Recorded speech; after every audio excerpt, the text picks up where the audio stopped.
ये बात मेरे कॉलेज टाइम की है। जब मैं कॉलेज एग्जाम की पढ़ाई करते करते बोर हो गई थी तो मैंने मोबाइल में ऐसी वाली वीडियो देखने का मन बनाया और देखने लगी। और एक दिन मेरे जीजू ने मुझे ऐसी वीडियो देखते हुए पकड़ लिया। उस दिन से जीजू मेरे साथ मेरी दुकान का उद्घाटन करने की जिद करने लगे। वे मेरा उद्घाटन करना चाहते थे, लेकिन हर बार मैं उन्हें उद्घाटन करने से मना कर देती। मेरी कॉलेज की परीक्षा नजदीक आ रही थी, जिसके लिए मैं पढ़ाई कर रही थी, और हमारे घर पर ऐसा कोई नहीं था जो मुझे कॉलेज तक ले जाए। कॉलेज हमारे घर से काफी दूरी पर था, इस कारण हमें एक दिन पहले ही कॉलेज जाना पड़ता था। फिर मैं जीजू को लेकर चली गई। मैं जीजू के साथ नहीं जाना चाहती थी। मुझे पता था जीजू को समय मिलते ही वो मेरी दुकान का उद्घाटन कर देंगे, लेकिन मेरे पास दूसरा रास्ता नहीं था। इस कारण मुझे उनके साथ ही जाना पड़ा। मैं उद्घाटन कराने के लिए बार बार मना करती, लेकिन जीजू तो मान ही नहीं रहे थे। यार, घर से निकलने बाद पहुंचकर आज हम एक कमरा किराए पर लेके रुकने वाले थे।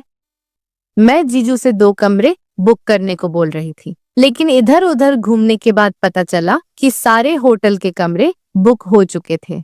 फिर मैंने और जीजू ने एक ही कमरा ले लिया और कमरे में जाते ही जीजू ने कहा, अब डिनर करके आराम करते हैं। और फिर करीब रात के 11 बजे जीजू ने मुझे बोला, दोस्तों, अपने बारे में आपको बताना तो भूल ही गई थी। ये कहानी मेरे और मेरी दीदी और जीजू की है। मेरा नाम मीनाक्षी है। मैं अभी 21 साल की हूँ। अभी तक मेरा कॉलेज खत्म नहीं हुआ था। मैं मेडिकल नर्सिंग की पढ़ाई कर रही हूँ। हमारे परिवार में हम 4 लोग थे, लेकिन अब हम 3 ही रहते थे, क्योंकि मेरी दीदी की 7 महीने पहले ही शादी हो गई थी। हमारे घर में मैं सबसे खूबसूरत थी। मेरी दीदी मुझसे थोड़ी काली थी। जब भी मेरी दीदी के लिए कोई रिश्ता आता तो वे लोग मुझे ही पसंद करते थे। लेकिन अभी मैं बहुत छोटी थी और शादी की उम्र भी अभी कम थी, और मेरी पढ़ाई भी पूरी नहीं हुई थी।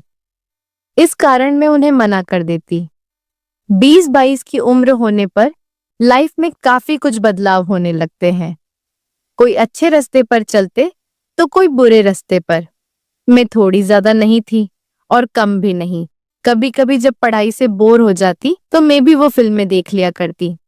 इस उम्र में सभी के मन में कुछ ना कुछ करने की ख्वाहिश जगती है।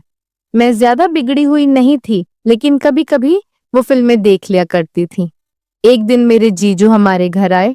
उस रात उन्होंने मुझे वो फिल्म देखते हुए पकड़ लिया।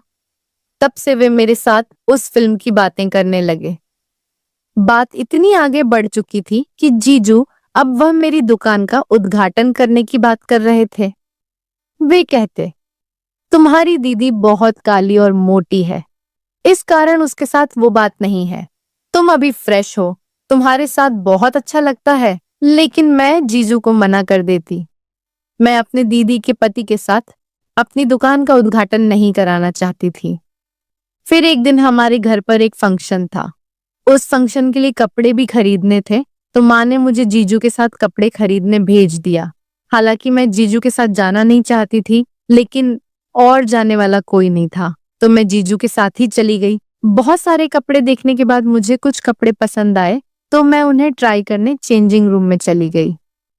मैं कपड़े देख ही रही थी, तभी जीजू चेंजिंग रूम में आए और मुझसे आकर बोले, कितने कपड़े देख रही हो? उस वक्त मेरे पास सिर्फ आधे ही कपड़े थे। मैंने उन्हें रूम से बाहर निकाला, और उन्हें बाहर निकालते में मेरी तो हालत खराब हो गई। फिर मैंने और कपड़े देखे और ट्राई किए, तो मुझे कम ही कपड़े पसंद आए। फिर जल्दी से शॉपिंग करके हम घर चले गए। जीजू मुझसे एक ही बात मनवाना चाहते थे, मैं उनके हाथों से अपनी दुकान का उद्घाटन करवा लूं। वे कहते, मेरे से अपनी दुकान का उद्घाटन करने में तुम्हें क्या दिक्कत है? लेकिन मैं ऐसा नहीं करना चाहती थी। मेरी कॉलेज की परीक्षा भी पास आ रही थी। मेरी मेडिकल नर्सिंग की परीक्षा थी। लेकिन एक परेशानी थी, मेरी परीक्षा की और दूसरी हमारे कॉलेज की। इस वक्त हमारा कॉलेज बंद था। सभी बच्चे अपने अपने घर जा चुके थे। फिर भी कॉलेज वाले एग्जाम ले रहे थे। कॉलेज हमारे घर से भी बहुत दूर था। जाने में करीब 1 दिन लग जाता था। हमारे घर पर मुझे कॉलेज तक ले जाने वाला कोई नहीं था।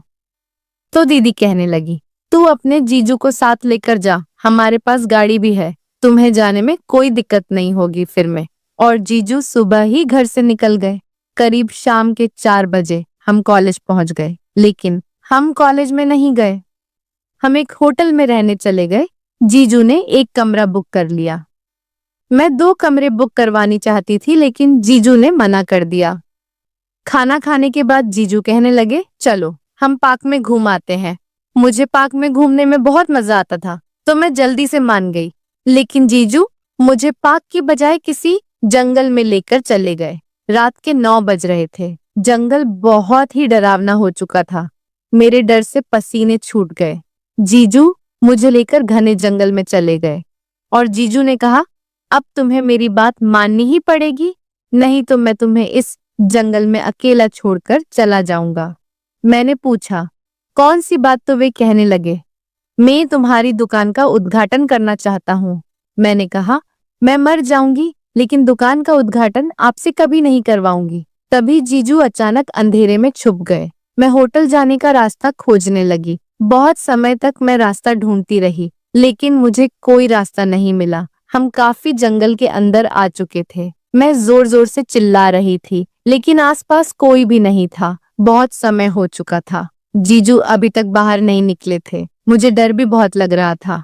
जंगल से अजीब अजीब आवाजें आ रही थी। अब मुझसे खड़ा भी नहीं हुए जा रहा था। अब मेरे पास एक ही रास्ता बचा था। जीजू की शर्त मानने के अलावा मेरे पास कोई रास्ता नहीं था।